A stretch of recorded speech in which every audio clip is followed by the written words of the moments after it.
channel. As promised, I am doing my last 2 dates because you guys voted on that. You wanted to see it. I didn't really want to film it, but I felt like it was something I needed to address because it's been an ongoing issue and I kind of hinted at it.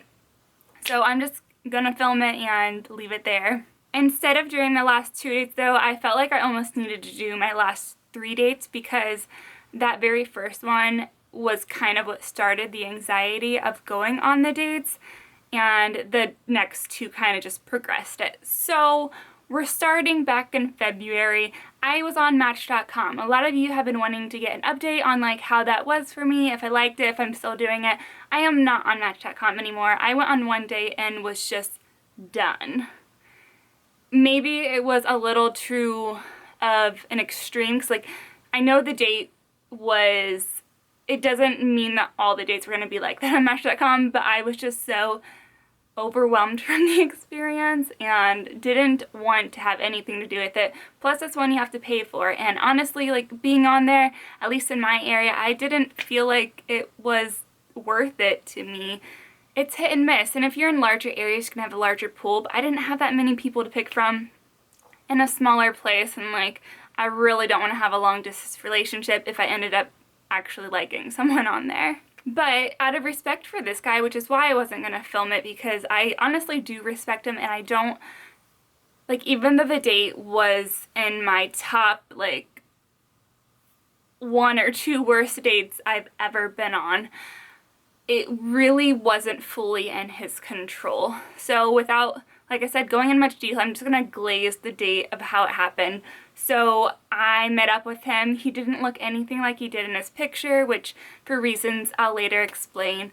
So that just started off on a bad note.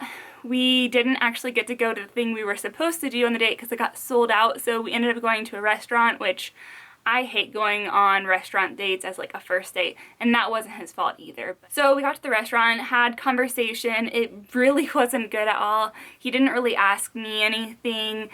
He cussed a lot. He was like biting his nails. He ate with his mouth open. Like, those are petty little things, but they're things that I noticed. And the biggest thing was just like we weren't exchanging conversation much back and forth, and I was like asking all the questions just to like get him to talk. And I hate doing, I mean, I do it. I love doing it to a point, but I hate doing it just out of like awkwardness, and I don't want there to be silence. So that was going on.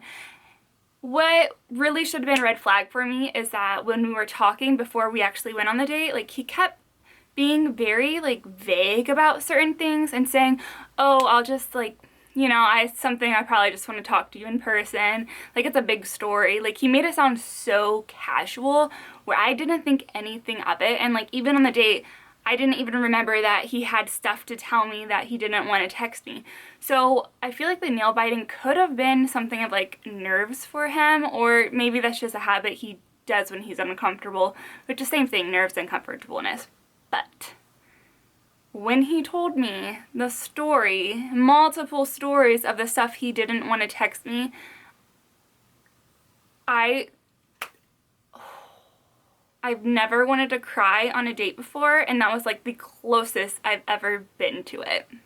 Basically, he was very sick, and he should not have been on a dating site. Like, I get it, being a human, you crave like connectedness and love, like that. I mean, you essentially want that, but he really should have been looking for friends at that very moment rather than like a girlfriend or a wife, which I think he was looking for a wife. And that's really all I feel like I can say about it. I was put in a really uncomfortable situation, but the good thing is, like, I'm actually really, like, I'm good with people telling me things that would make other people cringe, and me trying to like normalize it, and my facial expressions aren't actually showing that I am dying inside when you're telling me this. So that was that end of my Match.com experience. I waited another month, and I just got bored. That tends to happen like when I download these apps, and I re-downloaded Tinder. And it was more of just like, I wanted the social aspect of it, and like, it was just funny. Some of the stuff on there is really funny. I love like screenshotting stuff and sending it to my friends. Like, we do that all the time. But I ended up coming across a guy, and I don't honestly care about this guy at all. I'm going to tell his name. His name was Paul.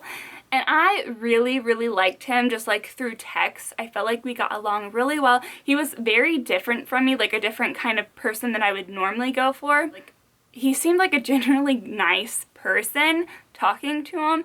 So we decided to meet up, and I was super nervous, and I even told him that. I was like, I'll be honest, like I went on a really bad date about a month ago, and like I have a lot of nerves going into this, and he like really calmed me down and was like, you know what, like I think we just need to meet, like we get along so well. And I agreed with him, and I really took the time with him to actually like get to know him really well before going on the date, so I felt a little more comfortable with it. But, and this is why it is now probably one, if not the worst Tinder date. I know I have a Tinder date video out there that was like my worst Tinder date serial killer, and I'll link that below if you want to see it. But this was like the worst rejection date I've ever been on, and the reason why I don't get on Tinder anymore. So we had planned to meet up at this really cool, like, I mean, it was a grocery store, but it was like an international market, and inside of it they had like this like wine tasting thing, and I love wine, he loves wine, so the plan was to meet there and do like the wine tasting and just like hang out for a little bit and then go to dinner.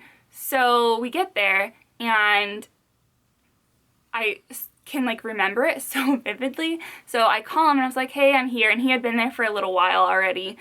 And I got out of the car and was like, where do you want to meet me? And he was like, at this spot. So I get there and he wasn't there. And I called him and he was like, I don't see you. I was like, well, I'm the only one at the spot. And I turn around and I see this guy on the phone coming towards me, and like literally his face, not kidding, like dropped like fully when he saw me. And I felt so disgusting in that moment and like just super bad about myself. And internally I was like, oh my god, he hates me, he thinks I'm ugly, I'm fat. I went, you know, girls do that. Guys probably do too.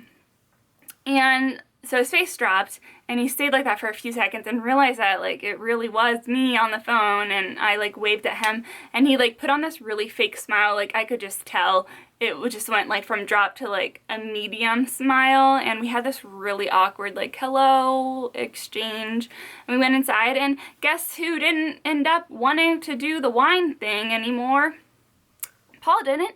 So we literally spent, it was between like 30 minutes and an hour grocery shopping. We went grocery shopping as the date. It wasn't a date. So we were doing the grocery shopping. He was getting stuff that he needed for his apartment. And I'm not kidding you, we spent like 75% of the time in the cheese aisle because he could not decide which cheese he wanted to buy, or should I say how many cheeses he wanted to buy. He ended up with a whole like basket full. I had like 4 items as we were going along. I felt awkward, like I feel like I need to buy something, he's getting all this stuff.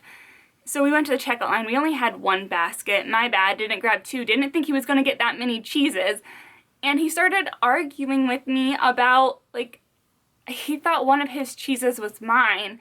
I didn't get any cheese, sir. Like, you were the one that was in there just like grabbing all of them. I'm sorry you don't remember how many you put in there.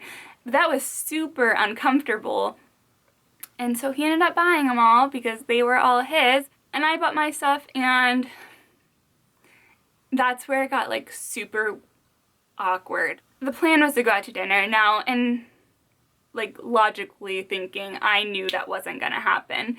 And so we walk out, and he just looks at me, and it's still daylight because we hadn't been there for very long at all. He was like, well, I think I really need to get going home now. There's a long drive.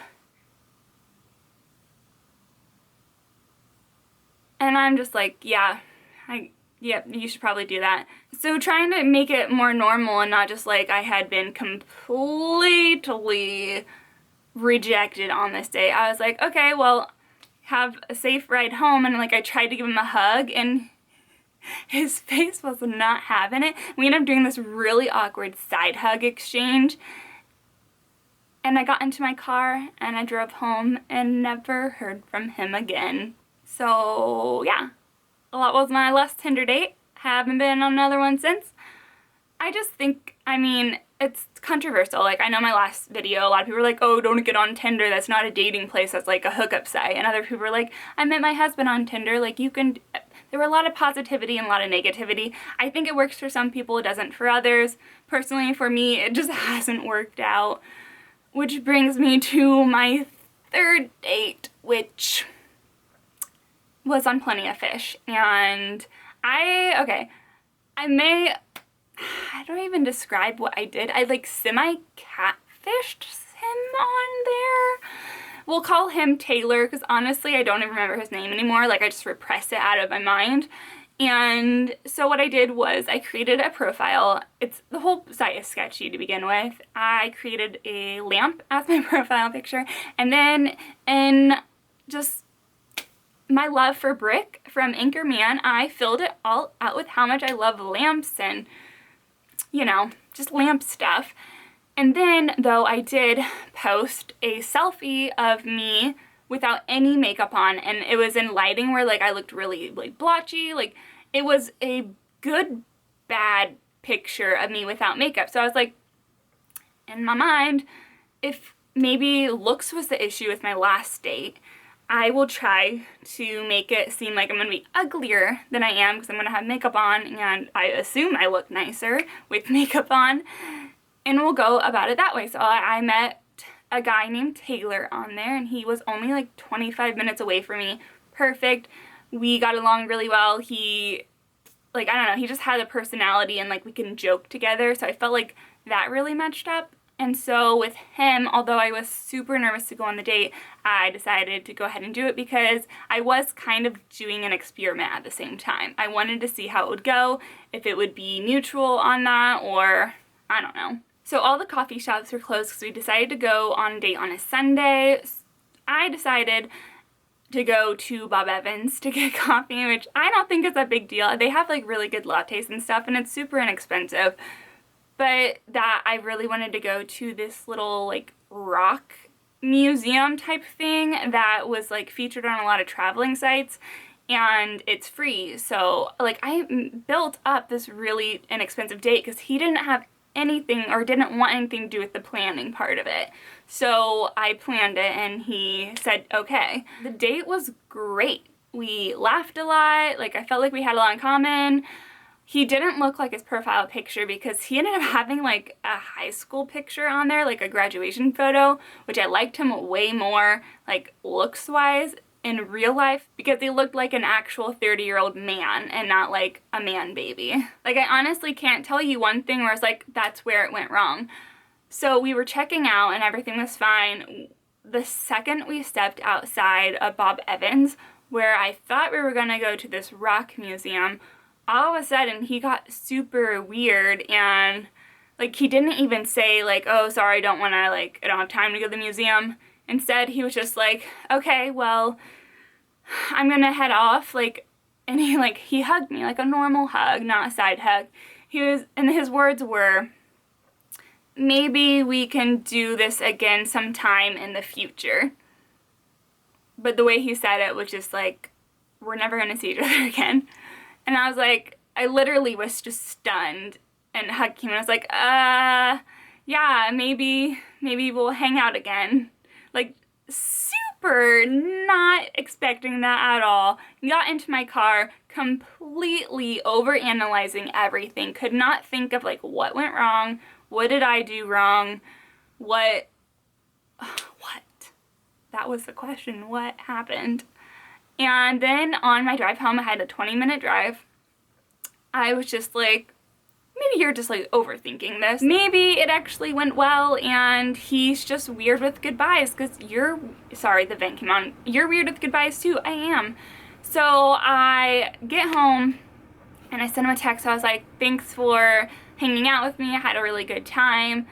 Thanks for buying my like latte or whatever. And he responded. He was like, thanks, I'm glad you had a really good time. And then I was like, okay, it's very close-ended right there. But I'm gonna send him another text and just like do small talk like we you know, because I mean we've been texting and exchanging for a few weeks now. So I started texting about how I found like a loose dog on my way home, like a few blocks away from me, and I tried to catch it but it was too fast, like just creating some sort of conversation. And he was like, well, that's weird. And I just texted, yeah, it was odd. And then asked him about like his volleyball game that he was doing. I knew he was doing later that night, and I never heard from him again. So ghosted me real hard, him and Paul. So I hate ghosting. If one thing I can tell you from this video is don't ghost anyone, taper it off, be a decent human, and let the conversation slowly fade away instead of doing it right at once. Or if you want to be the best version of yourself, send them a text saying, hey, I just didn't feel it, and it's not you, it's me, something really nice and sweet. Even if it really was them, you just want to be aware of people's feelings. The irony of the story is, as you're watching this right now, I am currently on a date hangout with someone.